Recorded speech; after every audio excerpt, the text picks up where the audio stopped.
નમસ્કાર દર્શક મિત્રો, જીટીપીએલની ગુજરાતી ચેનલના સર્જક સાથે સંવાદમાં આપનું સ્વાગત છે. દર્શક મિત્રો, સર્જક સાથે સંવાદમાં આજે આદરણીય શ્રી જગદીશભાઈ રથવી સાહેબનો રૂબરૂ સાક્ષાત્કાર આપને કરાવવો છે. જીટીપીએલ પરિવાર વતીને આપ સૌ દર્શક મિત્રો વતી એમનું સ્ટુડિયોમાં સ્વાગત કરીએ. નમસ્કાર સાહેબ. નમસ્કાર. જગદીશભાઈ, આપનું સ્વાગત છે. પ્રથમ પ્રશ્ન આપને એ થાય કે આપનો જન્મ શંખેશ્વરના એટલે વઢિયાર પ્રદેશના શંખેશ્વરના બાજુના ગામમાં. જગદીશભાઈ, જન્મથી લઈને પ્રાથમિક શિક્ષણ, માધ્યમિક શિક્ષણ, એમએડ થાવ છો, ગાંધી વિચાર પર ભણ્યા છો, ગાંધી વિચારમાં અધ્યાપન કાર્ય કર્યું છે, શિક્ષણ કાર્ય સાથે સંકળાયેલા, પછી આરોગ્ય વિભાગમાં અને ત્યાં પણ શૈક્ષણિક ફરજો જ બજાવી આપ નિવૃત્ત થયા ત્યાં સુધી. તો આપના બધા સ્મરણો દર્શક મિત્રો સુધી લઈ જવા છે. પ્રાથમિક શિક્ષણ કઈ રીતે લીધું, કઈ રીતે ભણ્યા, ગદ્યમાં નવલકથાઓ લખો છો, ચરિત્ર લખો છો, ચરિત્ર પુસ્તકો લખો છો, સંપાદનો કર્યા છે, કાવ્ય સંગ્રહ પણ એક આપ્યો છે. આ બધી સફર તમારા શબ્દોમાં ટૂંકાણમાં દર્શક મિત્રો સુધી લઈ જવી છે. જન્મ ક્યાં થયો આપનો અને બધી જ વાતો. નમસ્કાર. મારો જન્મ વઢિયાર પંથકની અંદર ટુવડ ગામમાં થયો. ટુવડ ગામ જે શંખેશ્વર અને બહુચરાજીની વચ્ચે મધ્યમાં આવેલું ગામ છે. હા. કિસાનનો દીકરો છું, એટલે સ્વાભાવિક બધું મારું જીવન છે એ ધૂળ સાથે હાજી રમેલા એક માણસ જેવું છે. હાજી. અને મારા સર્જનમાં પણ લગભગ એ જ બધી વસ્તુ આવેલી છે. મારું પ્રાથમિક શિક્ષણ મારા ગામમાં જ થયું. ત્યાં એક આદર્શ શિક્ષક અમને મળ્યા હતા એ જમાનામાં, કે અમારા બાળપણમાં એમણે એવા સંસ્કાર રેડ્યા કે એ આજે પણ અમને યાદ છે. હાજી. ત્યાર પછી માંડલ મારું માધ્યમિક શિક્ષણ થયું. મારે પોતાને સાયન્સમાં ડૉક્ટર થવાની ઈચ્છા હતી, એટલે પાછીનું જે એ વખતે મેટ્રિક હતું, એટલે પાટણ હું માધ્યમિક શિક્ષણના 11મા ધોરણ માટે અભ્યાસ કરવા ગયો.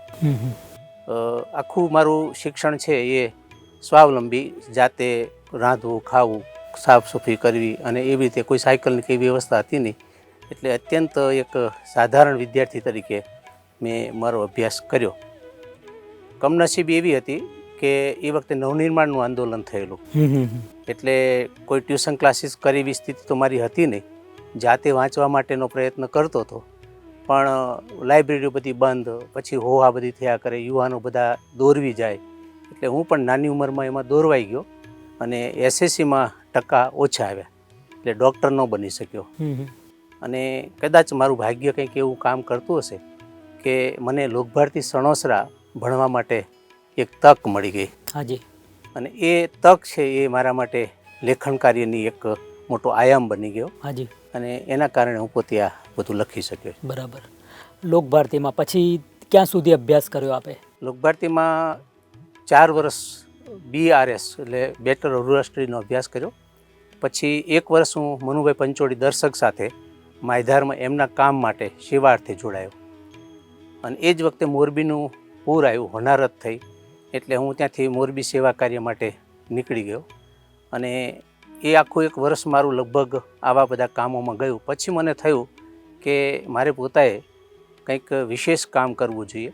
એટલે ઉરલી કાંચન, જ્યાં પૂનામાં મણિભાઈ દેસાઈ, કે જેણે શ્વેત ક્રાંતિમાં બહુ મોટું કામ એ વખતે કરેલું, અને દેશી ગાયોમાં સંકર ગાયો બનાવીને પછી ગરીબ માણસોને છે એ પોતાના સ્વાવલંબી વાડોલિયા, ખેતરો, ફૂલઝાડના કે ફળઝાડના આ બધા કામો એમણે કરીને સરસ મજાનું કામ કર. ત્યાં હું ગયો. પણ ત્યાં ગયા પછી મને મારી અંદર છે ને શિક્ષક કંઈક બોલતો હતો, એટલે મને થયું કે મારે શિક્ષક જ થવું જોઈએ. એટલે પાછો હું GBTC એટલે BEd કરવા માટે લોકભારતી આવ્યો.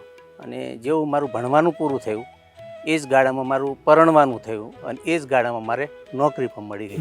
એટલે હું ગ્રેજ્યુએટ લેવલે વેડસી ગયો. એટલે વેડસી એટલે જુગતરામભાઈ દવેનું આદિવાસી વિસ્તારનું બહુ મોટું પ્રધાન. અને મારી પોતાની ઈચ્છા પણ હતી કે એક વખત હું ત્યાં જઈને કામ કરું. અને સંજોગો વસાત મને કામ મળી ગયું. 5 વર્ષ ત્યાં અધ્યાપક તરીકે કામ કર્યું. ત્યાર પછી થોડી મને ઈચ્છા તો ખરી કે કંઈક આગળ જવું. એટલે બોરસદ તાલુકામાં ઈશ્વરભાઈ ચાવડા, જે પ્રખર વિદ્વાન અને બહુ ઊંચા કેળવણીકાર હતા, એમણે મને પ્રિન્સિપાલ તરીકે બોલાવ્યો. ત્યાં હું 1.5 વર્ષ રહ્યો. પછી ત્યાંથી આગળ મને હજી પણ થયું કે હજી આથી સેજ આગળ જાઉં, એટલે મડાણા ગઢ કરીને પાલનપુરની અંદર એ પણ બહુ અતિ પછાત વિસ્તારના બાળકોને શિક્ષણ આપતી સંસ્થા હતી. ત્યાં હું પાછો ફરી વખત પ્રિન્સિપાલ તરીકે જોડાયો. હવે આ જીવનની કારકિર્દી મારી ચાલતી હતી ત્યારે મારા પોતાના અંગત જીવનમાં મારા પત્નીની બહુ મોટી બીમારી રહેતી હતી. એટલે મોટાભાઈની ઈચ્છા હતી કે ભાઈ તું આ સ્વૈચ્છિક સંસ્થાઓમાં, ગાંધીયન સંસ્થાઓમાં કામ કરીશ તો તારું પારિવારિક જીવન તું નહીં સાચવી શકે, એના બદલે તું ગવર્મેન્ટમાં કામ કરવા માટે જા. અને એક મારા બહુ જ મિત્ર હતા, એન્જિનિયર હતા જયંતેશ, એને કહ્યું કે જે તું કામ અહીંયા ગ્રામ વિદ્યાપીઠમાં કરે છે ને એ જ કામ તું સરકારમાં જઈને કર. કારણ કે સરકારમાં આ ટાઈપનું કામ કરનારા માણસો કદાચ ઓછા મળશે. એટલે મને પણ થયું કે આ એક ચેલેન્જ છે અને એ ચેલેન્જ મેં સ્વીકારી અને બહુ જ સરસ રીતે મને આજના જમાના જેવી હરીફાઈ તો નહોતી પણ બહુ ઊંચા ટકાવારી સાથે મને પસંદ કરવામાં આવ્યો ગવર્મેન્ટમાં. અને સતત 24 વર્ષ સાહેબ મેં આરોગ્યમાં કામ કર્યું. સરકારી કોઈ પણ સવલતો, કોઈ પણ વિશેષ જોગવાઈઓ, ખાસ પ્રકારના ટીએ બિલ એવી કોઈ પણ મને ઈચ્છા વગર મેં ગામડાઓમાં જઈને મારું પોતાનું કામ કર્યું. અને ખાસ કરીને બહેનો, બાળકો માટે એ જમાનામાં સાહેબ પોલિયો નવો આવેલો રસીકરણની દ્રષ્ટિએ અને સામે ટીબીનું પણ જબરજસ્ત લોકોમાં તકલીફો હતી. એટલે ટીબી રોકથામ અને પોલિયો નાબૂદી એ બે કામ મેં બહુ જ મારી પોતાની સૂઝથી કામ કર્યા. મારે એમ કહેવું જોઈએ કે ઇવન મને ડીડીઓ સાહેબ અને કલેક્ટર સાહેબ એવા મળ્યા કે મને નામજોગ આ બધા કામો માટેની ગ્રાન્ટ, સ્પેશિયલ ગ્રાન્ટ આપતા હતા. ક્યાં બાત. સ્પેશિયલ ગ્રાન્ટ એ લોકો મને આપતા. એટલે એ રીતે મેં મારું કામ કર્યું. અને નિવૃત્તિનો સમય આવે ત્યારે મારી પાસે PCPNDT એટલે ભ્રૂણ કન્યા માટે જે બાળકોમાં એક એવી હતી ઈચ્છા કે ભ્રૂણમાં જો કન્યા હોય તો એને નિકાલ કરી નાખીએ. અને બહુ જ એ વખતે ચાલતું હતું સાહેબ. આ ગાળામાં ઘણું બધું આના માટેની પ્રવૃત્તિઓ પણ ચાલતી હતી. અમે એના માટે બહુ ઝુંબેશ કરી. 1 વર્ષ છેલ્લું મેં એના માટે કામ કર્યું અને સરકારે મને એના માટે નવાજ્યો પણ ખરો. ગાંધીનગરથી મને એવોર્ડ પણ એના માટે મળેલો. તો આ મારી એક છે ને સામીની વ્યવસાયિક આખી યાત્રા છે. તો જગદીશભાઈ, પ્રથમ પુસ્તક કયું અને લખવાનો શોખ કઈ રીતે વળગ્યા છે ને કુલ કેટલા પુસ્તકો થયા? સાહેબ એના પહેલાં એક ટૂંકી વાત હું કરું કે કોરોના બરોબર આવ્યો એ પહેલાં લોકભારતીમાં હું ભણતો હતો ત્યારે લોકભારતીમાં ભણતા મેં 3 પુસ્તકોનું સંપાદન કાવ્ય સંગ્રહનું કરાવેલું. એટલે મને બહુ પહેલેથી શોખ અને સીધી જ રીતે હવે દર્શક જેને ખોળામાં રમવા દે એવા બાળકો માટે તો પછી ખીલવા માટે પૂરી તક હોય જ. એટલે એ ગાળામાં મને લખવાનું બહુ જ મન હતું. એ વખતે મેં 2 નવલકથાઓ લખી, લઘુ નવલકથા. એક ભગવતી નામની નવલકથા હતી જે મારું બહુ પ્રિય પાત્ર છે અને બીજું ઘર ફૂટે ઘર જાય, એક સામાજિક નવલકથા. પણ એ વખતે પુસ્તક પ્રકાશિત કરવાનો કોઈ વિચાર આવે જ નહીં, મનમાં સૂઝે નહીં. એટલે મેં લખીને નોટોમાં બધું ભરીને મૂકી દીધેલું. સમય ગયો, શૈક્ષણિક કામોમાં વહીવટી જવાબદારીઓ, પછી એ બધા કામો ગોઠવાતા ગયા અને વિદ્યાર્થીઓને જેટલું થઈ શકે એટલું શૈક્ષણિક સાથે સાહિત્યિક બળ મળે એના માટેની પ્રવૃત્તિઓ પણ ખૂબ મેં ગ્રામ વિદ્યાપીઠોમાં કરી. તમને સાહેબ કદાચ નવે લાગશે પણ સોક્રેટિસ જેવી નવલકથાનું મેં નાટ્ય રૂપાંતર કરેલું. હું ખુદે સોક્રેટિસનો રોલ પણ ભજવેલો. ક્યાં બાત, ક્યાં બાત. માનવીની ભવાઈ નવલકથા છે એનું પણ નાટ્ય, આ પિક્ચર તો પછી આવ્યું, એ પહેલાં મેં નાટ્ય રૂપાંતર કરેલું. એવી રીતે કોણાર્ક નામનું એક નાટક હતું એ પણ. એટલે આ બધી વસ્તુઓ પણ મારી પાસે સંગ્રહિત નહોતી એટલે સંચય ન હોવાના કારણે પ્રકાશિત નહોતો કરી શક્યો. આરોગ્યમાં આવ્યો ત્યારે શેરી નાટકો, વેશભૂષાઓ, પછી એકપાત્રી અભિનયો, પછી કોઈ નાના મોટા એવા નાટકો સાથે તાલીમની જે જોગવાઈઓ હોય એ કાર્યક્રમો કર્યા. પણ એ મારી પાસે સંચયમાં નહોતું. કોરોના આવ્યો એટલે તો જીવનનો આખો પ્રશ્ન હતો. એ વખતે મારા એક અધ્યાપક જે અમારા લોકભારતીના નિયામક હતા, એમણે મને ફોન કર્યો એક દિવસ. મને કે મારું સાહેબ બીજું નામ જગમાલ છે. જગમાલ તો શું કરે? મેં કીધું કોરોનામાંથી બચી ગયો એનો આનંદ કરું છું. તો મને કે તું કોરોનામાંથી બચી ગયો પણ તારું સાહિત્ય? મેં કહ્યું સાહેબ એ તો અભરાઈએ ચડી ગયું છે, હવે એનું કંઈ થાય નહીં. મને કે એવું નથી, જો તું બચી ગયો ને તારું સાહિત્ય બચાવ. એટલે મેં કહ્યું સાહેબ શું કરું? મને કે તારા કાવ્યો છે ને એનો સંગ્રહ બનાવ. અરે સાહેબ એ તો મારાથી ન બની શકે, થઈ પણ ન શકે. મને કે કર બધું થઈ જશે. અને એવો પહેલો મારો સ્નેહાક્ષર નામનો કાવ્ય સંગ્રહ કોરોના પછી, બીજો રાઉન્ડ જે કોરોનાનો આવ્યો ને પછી માનનીય જગદીશભાઈ ત્રિવેદીના વરદ હસ્તે એનું વિમોચન થયું. બરાબર. અને બહુ સરસ એ આખો પ્રોગ્રામ ગયો.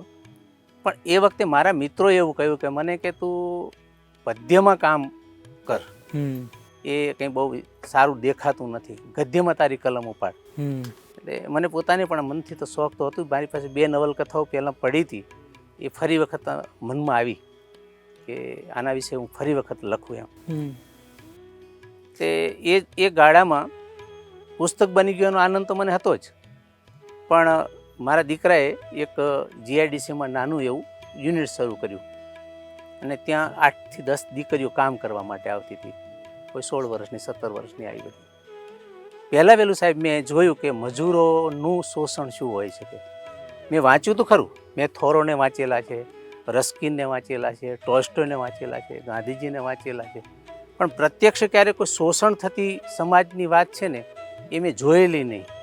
મારા જ યુનિટમાં આ વસ્તુ મેં જોઈ એટલે મને થયું કે આ તો કંઈક અજુગતું છે ને. આવડી મોટી જીઆઈડીસીમાં કેટલા બધી દીકરીઓ ખાસ કરીને કેવી શોષિત થતી. મને પહેલાં વહેલી એવી નવલકથા લખવાનું મન થયું અને એ નવલકથાનું નામ હતું જોગાનું જોગ. અને એ આખી જેમ જેમ વિકાસ થતી જાય છે આખી નવલકથા, એમાં સામાન્ય ઘરની ગરીબ ઘરની દીકરીઓ અને એ જ શ્રીમંત ઘરના દીકરાઓ સાથે પરણે એટલા દરજ્જા સુધી થોડીક કાલ્પનિક કથા છે, પણ હકીકત ત્યાં મારી એવી ઉમેરવાની ઈચ્છા હતી કે સર્વોદયથી અંત્યોદયથી સમાજના શોષણ વિના નારી જાગૃતિ માટે શું કરી શકાય. એ મારું પહેલું પુસ્તક એ જોગાનું જોગ થયું. હાજી હાજી. કાવ્ય સંગ્રહ સાહેબ હું પ્રકાશિત કરતો હતો ને જ્યારે જગદીશભાઈ ત્રિવેદીના વરદ હસ્તે વિમોચન કરતો હતો ત્યારે મારા વિદ્યાર્થીઓ કેટલાક ઓચિંતા આવી ગયેલા. મારા વિદ્યાર્થી 40 વર્ષ જૂના, અને એમણે પુસ્તક 500 રૂપિયાના પુસ્તક ખરીદ્યા. પુસ્તકની કિંમત 40 રૂપિયા. તો મને એકદમ મનમાં એક અહેસાસ થયો કે આ તો મારા લાડકવાયા છે. એટલે મને એમ થયું મારા લાડકવાયા પુસ્તક હું લખું. એટલે 40 વર્ષ જૂના વોટ્સઅપના માધ્યમથી બધા વિદ્યાર્થીઓના ડેટા ભેગા કર્યા અને એ ડેટાના આધારે આમ જોઈએ તો મારું પહેલું પુસ્તક મારા લાડકવાયા પ્રકાશિત થયું. સાહેબ એ મારા લાડકવાયા પુસ્તકમાં નજર ફેરવીને ત્યારે આપણને મને તો જોયેલું જ મેં કે ઝૂંપડું હોય પણ ઝૂંપડામાં ઘરવખરી જ હોય, સૂવા માટેની વ્યવસ્થા ન હોય. આવા ઘરના દીકરા દીકરીઓ મારી પાસે વેડસીમાં ભણવા આવતા હતા. હાજી.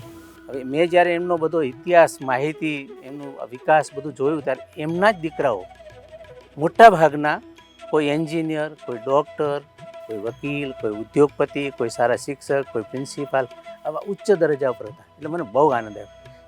જેટલા લાડકવાયા મેં લખ્યા ને એટલી વખત છે ને હું રડી પડ્યો. હરખનું રડ કે કેટલું બધું આપણે પામી શક્યા. અને એવા 68 વિદ્યાર્થીઓ મેં વિશે લખ્યું. અને જગદીશભાઈ ત્રિવેદીએ એની પ્રસ્તાવના લખી. એમણે લખ્યું કે આ જગદીશભાઈ તમે જે 68 વિદ્યાર્થીઓ વિશે લખ્યું ને એમણે બધાએ વાંચ્યા હતા. એ 68 તીરથથી જરાય કમ નથી. ક્યાં વાત હે, ક્યાં વાત હે. તમે તીરથ કરવા ન જતા હવે તમારા હૃદયમાં આ 68 વિદ્યાર્થી છે ને એ જ તમારું તીરથ છે. બહુ અચ્છે.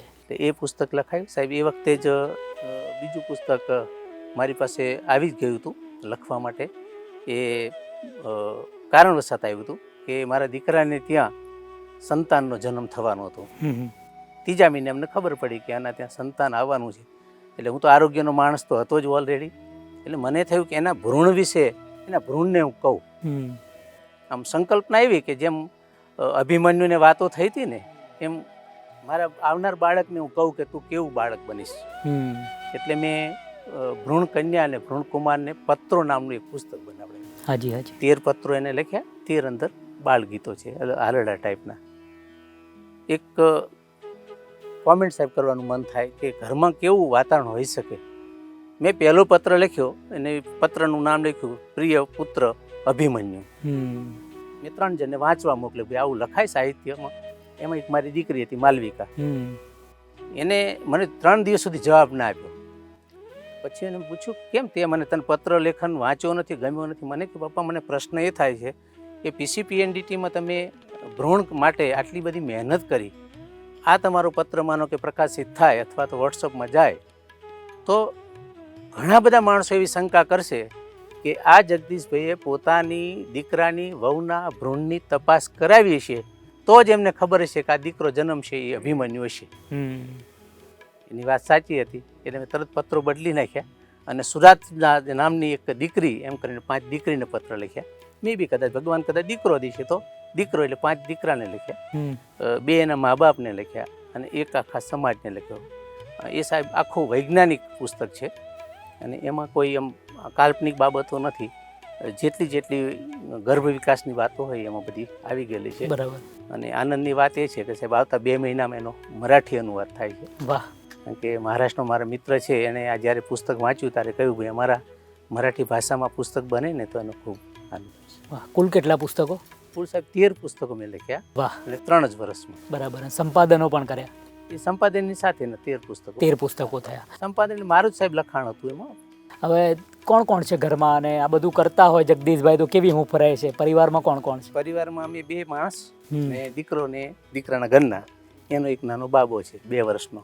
જગદીશભાઈ, આરોગ્યમાં વર્ષો સુધી કામ કર્યું તો કેવું લાગ્યું જીવનમાં? આરોગ્ય બાબતે નિવૃત્ત થયા પછી અને કોરોના આપને થયો ને આપ બચી ગયા, કેવું લાગ્યું અનુભવ?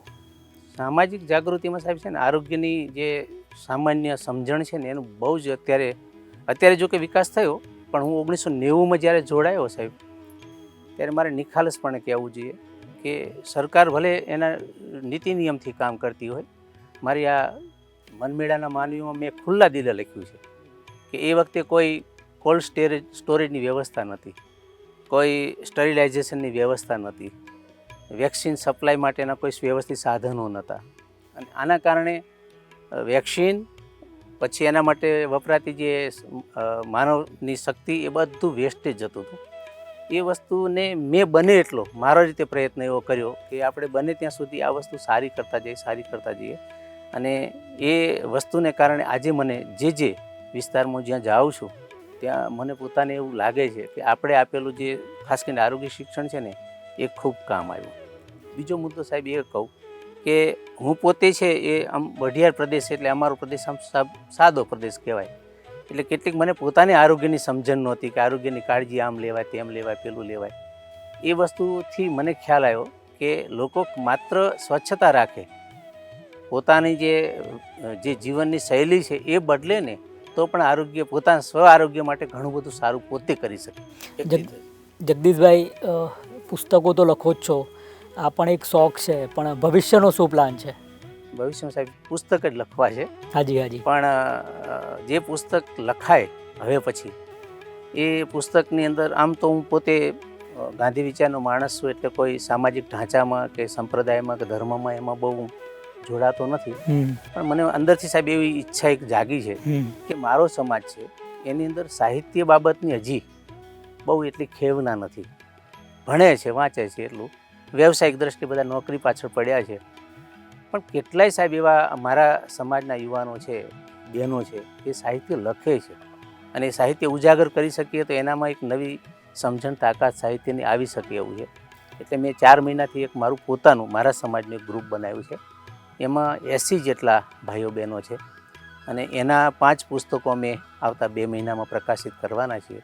એમાં એક અમારી દીકરી છે, એનું સાહેબ નવલકથા જ્યારે આવશે ત્યારે હું એ વિશે કદાચ કોઈક સમય મળશે તો આપની સાથે વાત કરીશ. અદ્ભુત નવલકથા એને લખી છે. ક્યાં બાત હે, ક્યાં બાત હે. અમારા સમાજમાં એવું કહેવાય કે ભાઈ એ લખી ન શકે, એ બહુ બોલી ન શકે, એને અભિવ્યક્ત કરવાની બહુ એટલી બધી તાકાત કે સમજણ ન હોય એવું માનનારા વર્ગને મારે એક બતાવવું છે કે નહીં, આ પણ એક ખાસ આપણને રાજકીય માણસો મળશે, ધાર્મિક માણસો મળશે, સત્તાધારી માણસો મળશે, ધનપતિ મળશે, પણ કલા સાહિત્યવાળા માણસો છે ને એ બહાર લાવવાનો એક મારો મૂળ પ્રયત્ન છે ખાસ. જગદીશભાઈ, પ્રિય કવિ કોણ, પ્રિય લેખક કોણ? એક જો બોલવાનું થાય નામ તો. અને સાહેબ કવિમાં તો બહુ એકદમ ખાસ ન કહી શકું, કારણ કે કલાપી છે, માધવ રામાનુજ છે, એ બધા ઘણા બધા કવિઓ છે. પણ લેખકો મારા માટે બહુ જ માનવંતા છે. એમાં મનુભાઈ પંચોળી દર્શક તો સાહેબ હોય જ, એ તો મારા પિતામહ સમાન છે. બીજા નંબરે સાહેબ હું કહું તો મને શરદ બાબુની બહુ જ નવલકથાઓ ગમે છે. એ બંગાળી સાહિત્યમાં ઉચ્ચ કક્ષાનું, અને એમાં નારી પાત્રોના કારણે મને ખૂબ ગમે છે. પન્નાલાલ મારા પ્રિય લેખક છે. ક્યાં બાત. માનવીની ભવાઈ મેં સાહેબ કન્ટિન્યુ 7 વર્ષ સુધી ભણાવી છે કોલેજમાં, અને બહુ અદ્ભુત રીતે એ મને પોતાને ગમતી વાત છે. એના 2 જે ડાયલોગ છે એ મારા માટે જીવનના, બધાને હું કહું છું કે ભૂખ છે ને એ ભલે ભૂંડી હોય પણ ભીખ છે એથી ને ભૂંડી છે. એ સોમાનનો જે આખો દોર છે ને માનવીની ભવાઈમાં, એ મને બહુ જ ગમે છે. આધુનિક યુગના અત્યારના લેખકો બાબતમાં બહુ મારું વાંચન ઓછું છે, પણ આ જૂના લેખકો છે.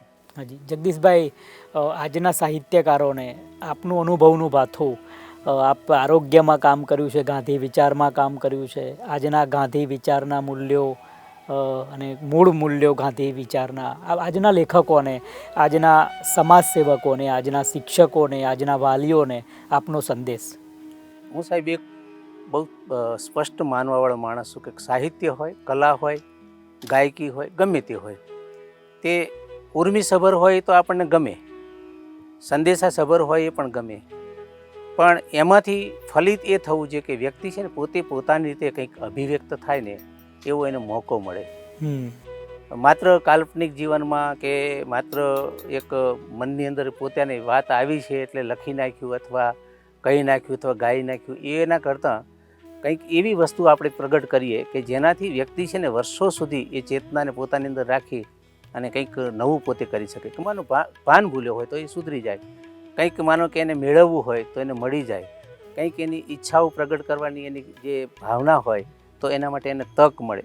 આવું એક સાહિત્યનું આખું સ્વરૂપ બને ને એવી મારી પોતાની લાગણી છે. હું સાહેબ ક્યારેય મારા સાહિત્યમાં કાલ્પનિક બાબતો મૂકી નથી. મેં સત્ય ઘટનાઓ જે જગતની અંદર હોય એવી જ બાબતો હું મૂકતો જાઉં છું. હું તમને 2 ઉદાહરણ આપું કે વિકલાંગતા એ આમ જોઈએ તો માણસો એમ માને કે શ્રાપ છે, આ છે, તે છે, પણ એક સમસ્યા છે. પણ વિકલાંગ વ્યક્તિ ક્યારે છે ને એ નબળી નથી હોતી. પરિંદે મારી એવી એક નવલકથા છે, એક દીકરી વિશે લખાયેલી નવલકથા છે, પણ સાહેબ એને કેટલું બધું ઊંચું કામ કર્યું છે. એની ઘરની પરિસ્થિતિ આ તે બધું, એ બહુ જ અદ્ભુત કથા મેં લખી છે. કિમોથેરાપી એ મારી પોતાની એક એમ કહે કે આદર્શ નવલકથા મારી પોતાની ગણું છું કે કેન્સરગ્રસ્ત આદિવાસી કન્યા, ઘર અને પરિવારથી ત્રસ્ત કન્યા, અને છતાં પોતાના બળથી એ કેટલી આગળ આવે છે, એક કોલેજની પ્રિન્સિપાલ પોતે બની શકે છે. એની એક કથા છે, એ કિમોથેરાપી છે. એટલે કહેવાનો મારો અર્થ છે કે કેન્સર હોય કે વિકલાંગતા હોય, એ મુદ્દાઓ છે એ ગૌણ છે. એમાંથી વ્યક્તિ કેવી રીતે આગળ આવી શકે એનું બળ એને મળવું જોઈએ. આપને એવોર્ડ પણ મળ્યા છે, એ વાત આપ કરતા હતા કે આરોગ્ય વિભાગમાં પોખાયા છે. બેટી બચાવના કારણે મને આરોગ્ય એવોર્ડ મળેલો હતો. બાકી તો અત્યારે તો ઘણા બધા ટ્રોફીઓ બધી આવ્યા કરે છે, પુસ્તકો પણ ઘણા બધા ભેટમાં આવે છે. હું સાહેબ અત્યારે જે પુસ્તક લખીને કદાચ આવતા મહિને પ્રકાશિત કરવાનું છે, એ પુસ્તકનું નામ છે કંકુના સૂરજ. વાહ! આમ તો રાવજી પટેલનું કાવ્ય છે, એના આધારે જે બનેલું છે, પણ એ આખી પ્રજ્ઞાચક્ષુની કથા છે. તો એક સ્પેશિયલ થીમ ઉપર લખાયેલી કથા નથી, અલગ અલગ મુદ્દાઓને લઈ લખાયેલી. પણ પ્રજ્ઞાચક્ષુઓની સાથે મેં સાહેબ જેટલો સંવાદ કર્યો, મારી પાસે લગભગ 150 જેટલા પ્રજ્ઞાચક્ષુઓ મારા વોટ્સઅપ ગ્રુપમાં જોડાયેલા છે. એ મારી નવલકથાઓ બધી જ વાંચે છે, બધી જ. મેં ઓડિયો પણ કેટલાક કરી આપ્યા છે, એ લોકો સાંભળે છે. એમાં 2 મુદ્દાઓ સાહેબ બહુ મને ગમ્યા, એ કહું તમને. મેં એક બેનને પૂછ્યું કે બેન, તમે પ્રજ્ઞાચક્ષુ હો તો તમને પ્રેમ તો થતો હશે ને? તો કે હા સાહેબ, પ્રેમ તો થાય જ. એમની પ્રેમના સંખ્યા તો વધારે હોય તમારા કરતાં. તો મેં કહ્યું તમે પ્રણય કેવી રીતે કરી શકતા હોય? એને મને જવાબ આપ્યો કે સાહેબ, અમારો પ્રણય છે ને તમારો આંખથી થાય, આંખથી આંખ મળે તો પ્રેરણા થાય. અમને સ્પર્શથી સ્પર્શનો પ્રણય થાય છે. એ બહુ મને નવી વાત લાગી. પણ તમે સ્પર્શ કરી કેવી રીતે શકો? એ સાહેબ અમે જ્યારે મળીએ ને ત્યારે એકબીજાને મળીએ ત્યારે ખ્યાલ આવી જાય કે આ સ્પર્શ વાસનાયુક્ત છે કે ખરેખર નિહાળ સ્પર્શ છે. ક્યાં બાત હે, ક્યાં બાત, બહુ એક બહુ સરસ. એને જગદીશભાઈને આપણે મળી રહ્યા હતા. દર્શક મિત્રો, સમયનો અભાવ છે, ઘણી બધી વાતો કરવા જેવી છે. જગદીશભાઈ સાથે ક્યારેક ફરી વાતો કરીશું. અત્યારે સમયના અભાવના અને સમયના મંડાણ વચ્ચે આપણે મજબૂર છીએ. સર્જક સાથે સંવાદમાં આમ તો ગાંધી વિચાર સાથે વરેલા છે. ઘણું બધું બુનિયાદી શિક્ષણ તો અત્યારે લગભગ ખતમ થઈ ગયું છે. એમના હૃદયમાં પણ એ વેદના હશે જ. જિંદગીભર એમણે એ કામ કર્યું છે. જગદીશભાઈ સાથે ક્યારેક ફરી વાતો કરીશું. અત્યારે આવવા માટે સ્ટુડિયોમાં GTPL પરિવાર વતીને આપ સૌ દર્શક મિત્રો વતી એમનો હાર્દિક આભાર માનીએ. આભાર સાહેબ.